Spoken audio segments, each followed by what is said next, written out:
The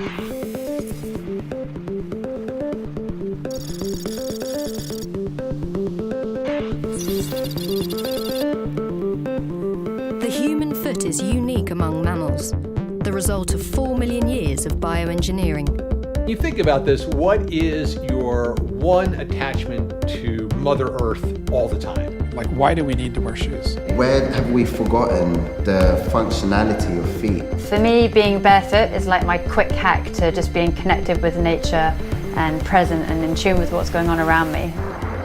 The human foot is an amazing structure. It's comprised of 26 bones, 33 articulations, each with 6 degrees of freedom of motion, 20 plus muscles, with 10 of them being in the arch in 4 layers. We evolved from creatures that were very much like chimpanzees, that climbed trees but also walked on the ground a little bit. First of all, our toes got shorter, our big toe got longer, our big toe evolved to lose its ability to be prehensile. We evolved a great big heel so we could land easily on our heel. And maybe most importantly, we evolved an arch in our foot that helps it stiffen it and also act as a spring. The reason why running became very important around 2 million years ago was to enable our ancestors to hunt. Our brains were enlarging and we needed meat, so we had to run down our prey. And the way we did it was through something called persistence hunting. Hunters will chase an animal, but animals can't cool while they gallop. So if you can make an animal gallop for long enough in the heat, you can actually drive it to a state of heat stroke. And since humans cool by sweating rather than panting, we're able to outrun even the largest animals out there on the African savanna. And we can still do that today.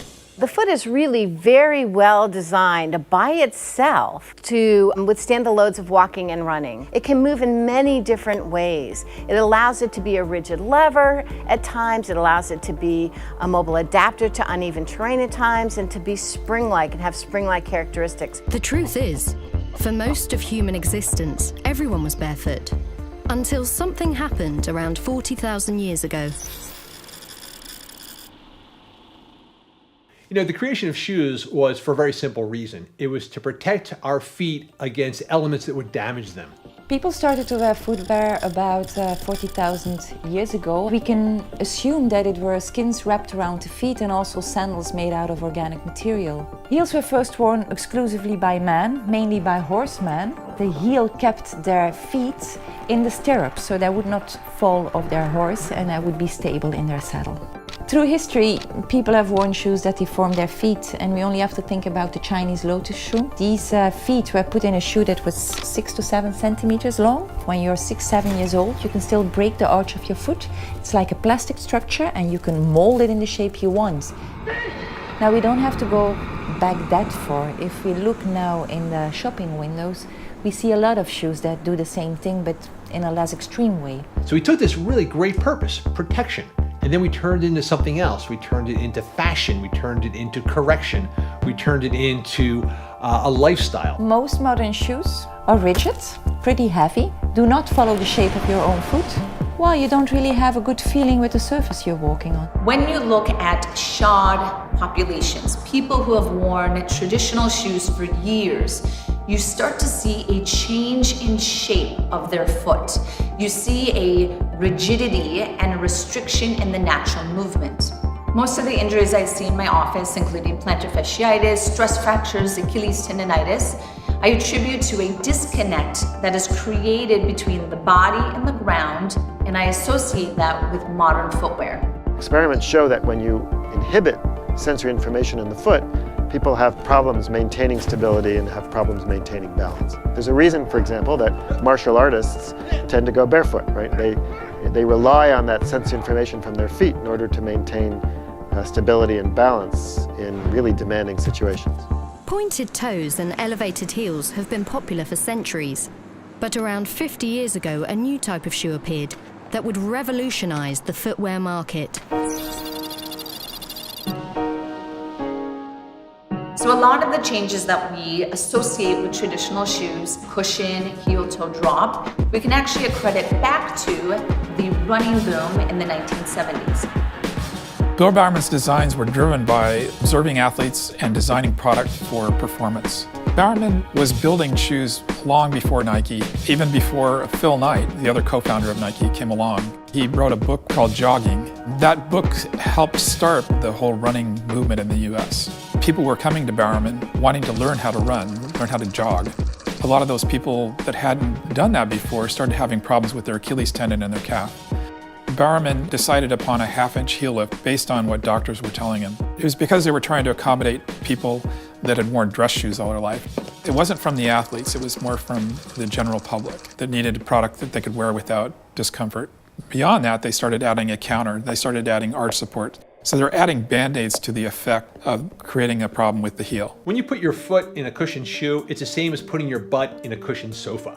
What you're doing is allowing everything to relax and get soft and deactivate. I think one of the causes of weak feet is the chronic support that we have from modern footwear. A carbon fiber plate, springs in the heel, air within the heel, are trying to mimic a very intelligent system that we already naturally have. So what we end up with is this cocoon, this sarcophagus that encompasses your foot and strips away all the natural movement that's there for a reason. I think in today's world, fashion is first before performance. Fantastic. Is it going to sell? Is it have that right look or appeal? The more established mainstream sports brands came at a time when it wasn't cool to wear sportswear. So they had to become storytellers and attach their shoes to icons in order to get people into the footwear. The advances in technology and all of that has simply interfered rather than helped the foot. So you're buying technology and shoes to correct for problems caused by the shoe itself. So do our feet need support? Or is it time we learn to let our feet support us?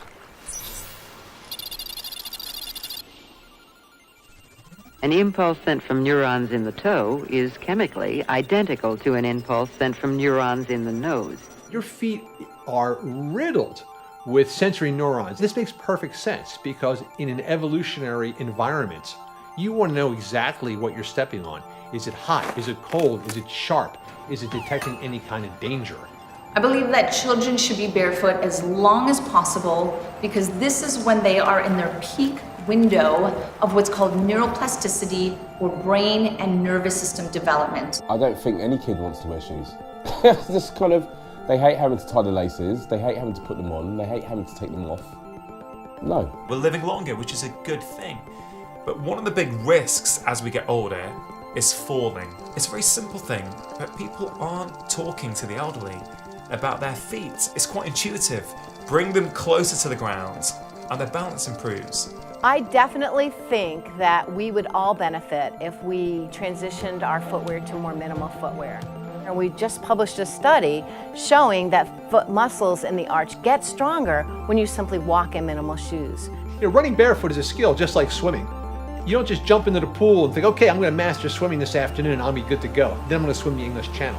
You need time to build up strength, endurance, and technique. What I tell designers is that design product that follows the foot rather than product that foot has to follow. So if you can design shoes that do that, then you're golden. A minimal shoe is exactly what you should be wearing. It is the least amount of protection that will make you comfortable.